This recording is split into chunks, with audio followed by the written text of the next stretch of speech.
All right, we're moving right along here. You have spent a good 6 nights doing this. You did the good nights 1 through 3. You did the good nights 4 through 6. We are here now at good nights 7 to 9, and you can guess what's going to happen, right? We're going to phase you out of the picture a little bit more. Get your baby used to sleeping on his own a little bit more, okay? What I want you to do now, baby now knows how to fall asleep more or less on his own with your presence, being close by but without the touch.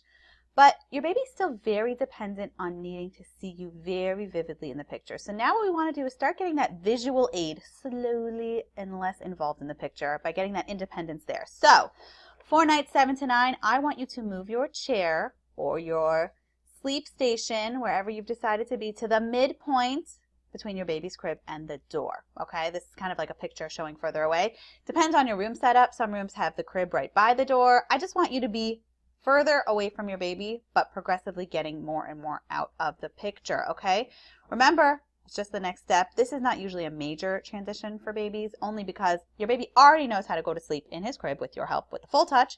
Your baby already is well on the way. It's not going to be perfect yet, but well on the way to knowing how to go to sleep without your touch but still seeing you. But I want you to still move to this phase even if that's not perfect, because it's really important that you still do move through the phases and your baby doesn't get dependent on any one given phase, that you're constantly having to uproot something, replace it with something new, uproot something, replace it with something new.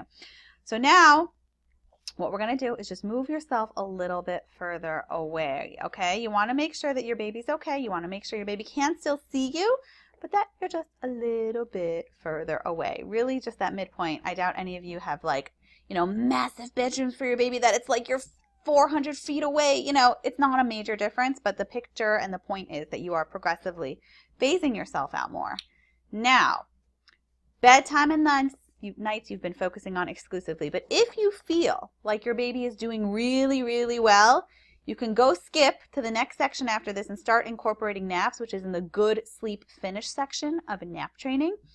But only move to nap training now if you feel like the nights are awesome. Your baby is like really getting it, falling asleep beautifully, really long chunks of sleep in the night. When it's really well ingrained with your baby, then hop on over to good sleep finish now and you can get incorporate and start involving nap training. But if you're iffy, you're not sure, better just to wait. Do it right, do it slow. Don't push your baby to do something too quickly, because we will get to the sleep of the daytimes sooner or later. Okay, so if your baby's doing awesome and you want to, go forward to the nap training. If you're hesitant, wait a little bit longer and still stick with only doing this for bedtime and the nights. Stick with doing whatever you can still for the daytime sleep, okay? Finding your sleep station. Pretty simple. What did I say it is now? It's at the midpoint between crib and the door. So you're a little bit further away so baby knows where to see you. Keep it consistent. If it's a mattress on the floor, keep it a mattress on the floor. If you're sitting on the floor, stay at that same more or less place on the floor. If you're in a chair, same place. No confusing. I don't want your baby to wonder if you're going to be in this corner of the room or that corner of the room. Keep it in a very straightforward place so your baby can learn where to expect you. Now, feedings in the night. You guessed it. We're going to start spacing out the feedings more and more and more. Your baby is ready to do this. Very ready to do this, okay? So if you've kept up, you bumped it up a little bit in the past few nights. Now we're in the second week of everything, and we want to really be done by the end of the week. And how you're going to do that is by spacing out the feedings more. Now, if your baby's not eating, remember, this doesn't apply to you. But if you have that first feeding around 11, 12, keep it there. Do not make it any later.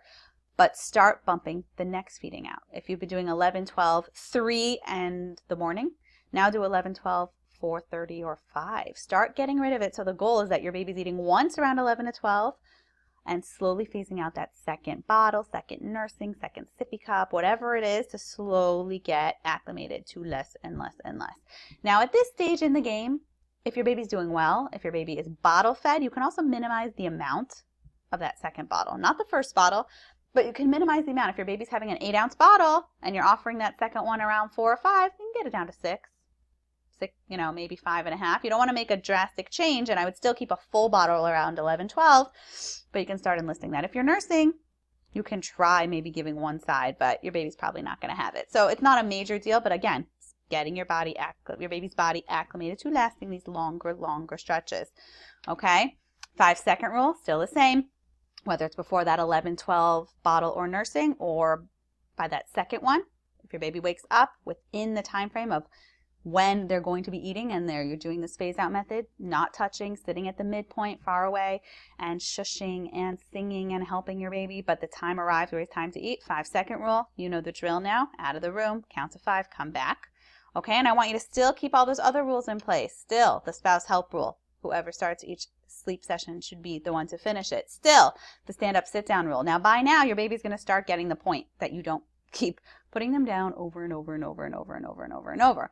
So if your baby is struggling still with this at this stage in the game, you've spent the past few nights using the stand up, sit down rule of holding your baby down for a few seconds, letting go, doing it again, letting go, doing it again a third time. Right now, you're far away, aside from the fact that you're going to get really drained just from doing it this 3 times, walking to the crib and then going back to your sleep station, or walking to the crib and going back to your sleep station.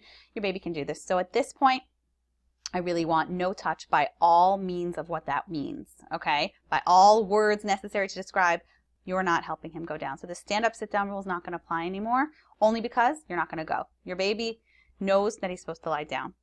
He knows if he's sitting up, how to lie down. He knows if he's standing up, how to lie down. You've practiced it the past few nights.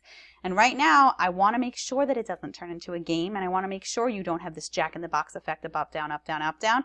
So if and when your baby stands up in the crib or sits up and doesn't go back down, it's not a matter of them being incapable. It's a matter of you driving home the point of consistency. So don't go to them and do the stand-up, sit-down rule at this point. Just stay in your sleep station of your chair at the midpoint. Lightly shush, lightly sing, I'm here for you, keeping that moment mantra strong. They can do it, and the more opportunity you give them to be successful, the more they will be, okay? This is night 7 to 9. Keep it up for night 7 to 9 because you are in the home stretch now. Soon you're going to be done.